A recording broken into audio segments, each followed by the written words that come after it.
25, 1935 ikinasal.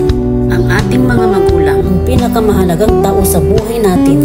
Simula pang namulat ang ating mga mata hanggang sa panahong mayroon na tayong tama at sapat na isipan. Ay kasama natin sila. Sila yung nagpapakahirap. Makaraos lamang ang pamilya sa pang-araw-araw na pangangailangan. Ang ating magulang gagawin lahat na ibigay lamang mga bagay-bagay na makapagpapasaya sa ating mga magulang ay sumusuporta sa atin anuman ang maging desisyon natin sa buhay at sa mga bagay-bagay at iba pang aspeto sa buhay. Sila rin ang gumagabay sa atin parating nariyan. Matiyak lamang ang ating kaayusan. Ang ating mga magulang ang gumagawa ng paraan makapagtapos lamang tayo ng pag-aaral.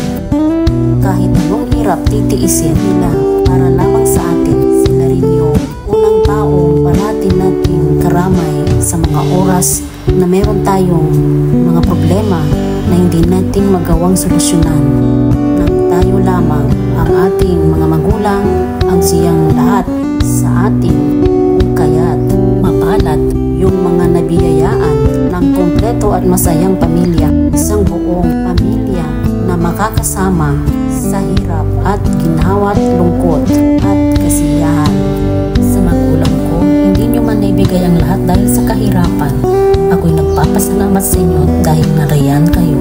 At dahil kayo ay sumalangit na, kaming mga 7 anak, kasama na ang aming panganay na kapatid na sumalangit na.